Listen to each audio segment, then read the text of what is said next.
So the year is 1988. Computers are starting to get crazy fast and cheap. Tim Berners-Lee is only 1 year away from creating the World Wide Web. I am yet to be manufactured, and Nikon releases this, the F4.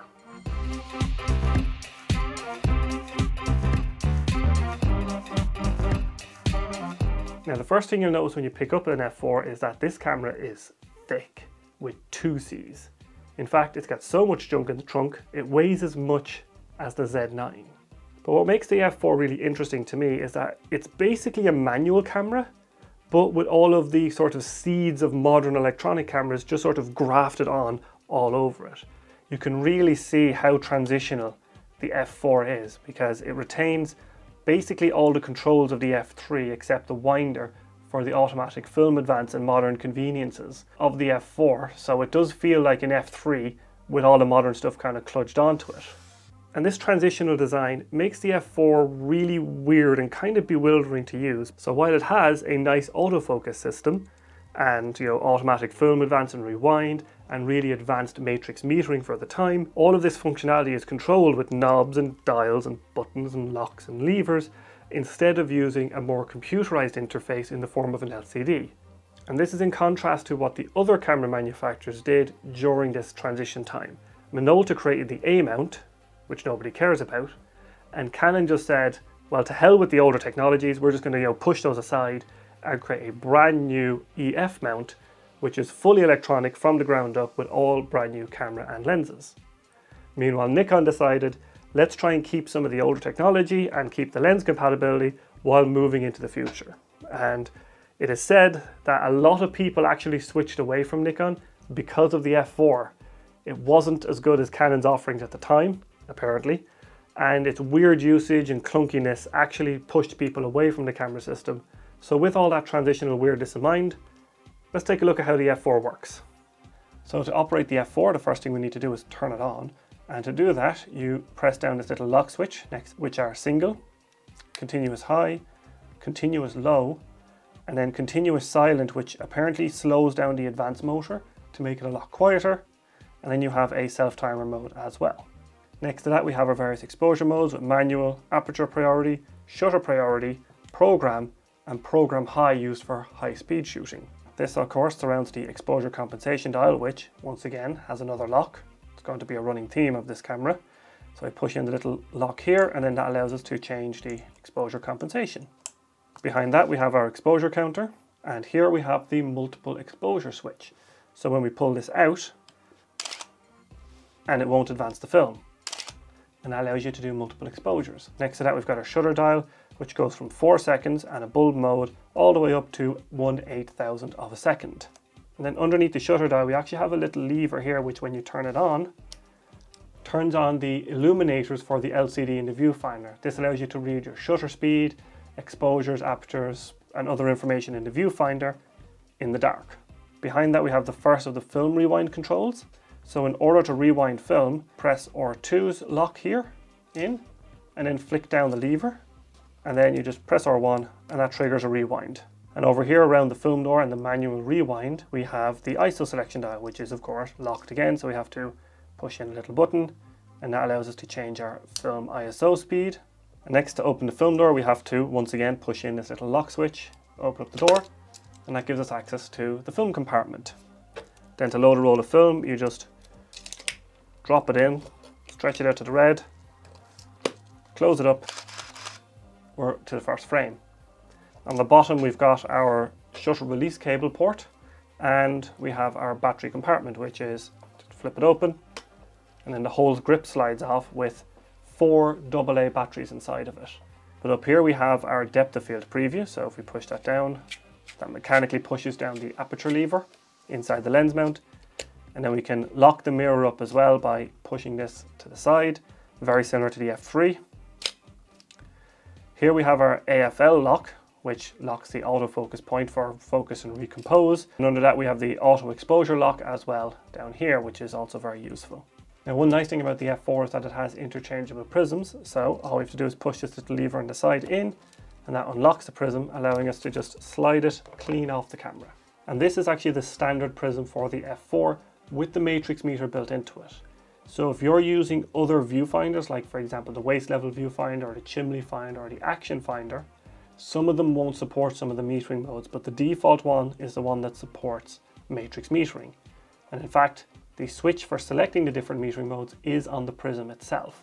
Anyway, to put the prism back on, we just line up the rails, push it until it clicks. Now, some oddities about using the F4 is that there is no back button focus, which is my preferred method of autofocus. Instead, you have to half press the shutter button down to trigger autofocus, and you have to hold it in place while you're reframing and stuff. So that can be a bit of a pain in the ass. It works well, but it's a pain in the ass. Now, when it comes to lens compatibility on the F4, it is, in typical Nikon fashion, particularly around this weird period from the late 80s into the early 90s, it is complicated at best. So first off, let's go all the way back to the start with this.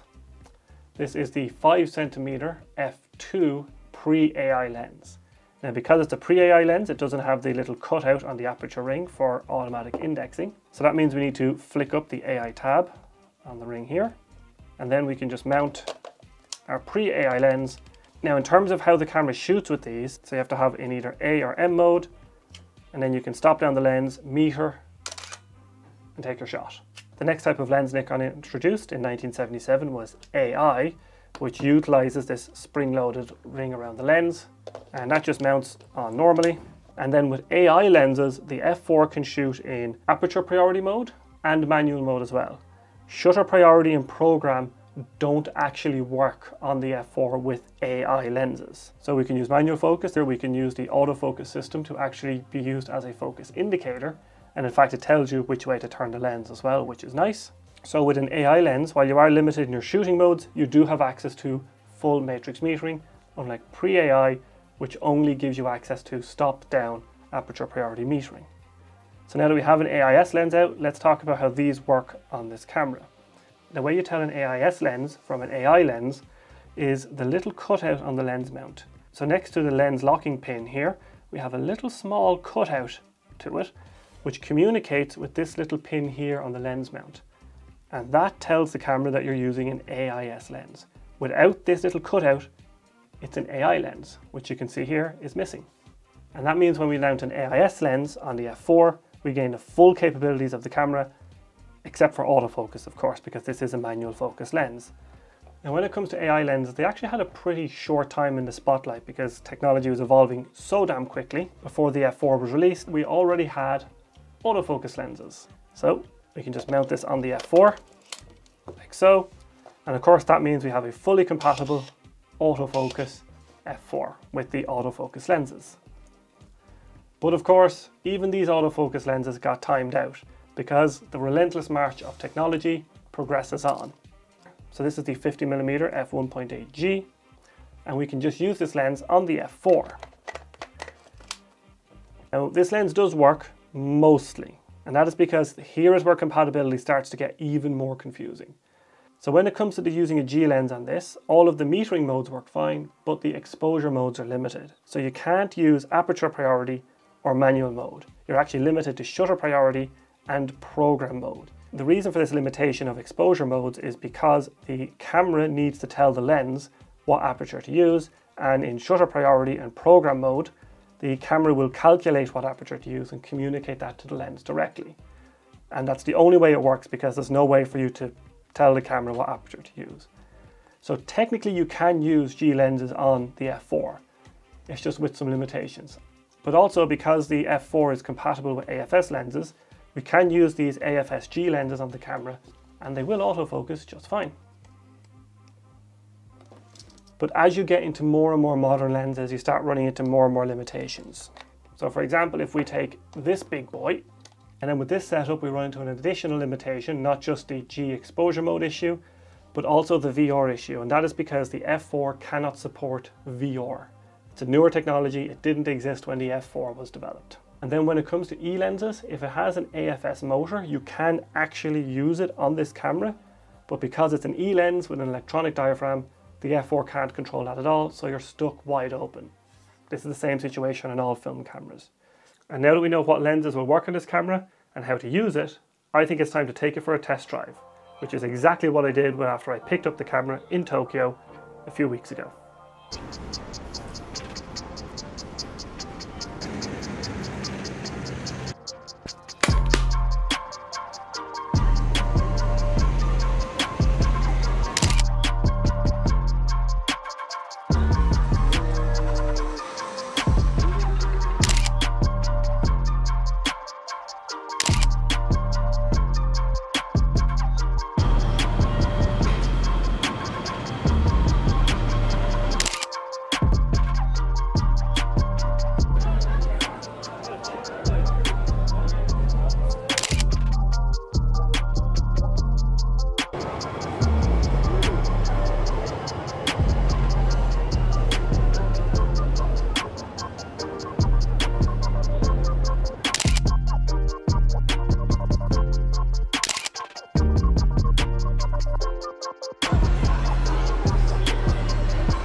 Now the shooting experience on this camera is absolutely glorious. Well, apart from the size and the weight. You know, it has a gigantic, beautiful viewfinder with a huge 100% coverage, and it just looks amazing to see through it. And of course, in the viewfinder, you have all the information you could need laid out nice and neatly. And one nice feature is that there's a little switch underneath the shutter speed dial, which turns on the light in the viewfinder, allowing you to see all this information in the dark. And when it comes to autofocus performance, the camera actually works surprisingly well with that single autofocus point right in the center of the frame. And the phase detect autofocus used in this, I would actually say is more accurate and more reliable than contrast detect autofocus on some modern cameras. Now there are a few variants of the F4. There's the F4S, where it has an extra little chunky bit on the bottom, which increases the amount of power the camera has. And then there's the F4E, which is basically a full battery grip variant, which adds even more power to the camera. And with this extra power, the camera can actually shoot at higher frame rates. So with this, it has a maximum frame rate of 4 FPS, and with the battery grips, it has a frame rate of 5.7. Although, why you'd want to shoot at a higher frame rate nowadays on film is a mystery, because all it's going to do is empty your bank account faster. Although that's already happening with inflation, because it is a fuck. So would I recommend you buy an F4? Honestly, no.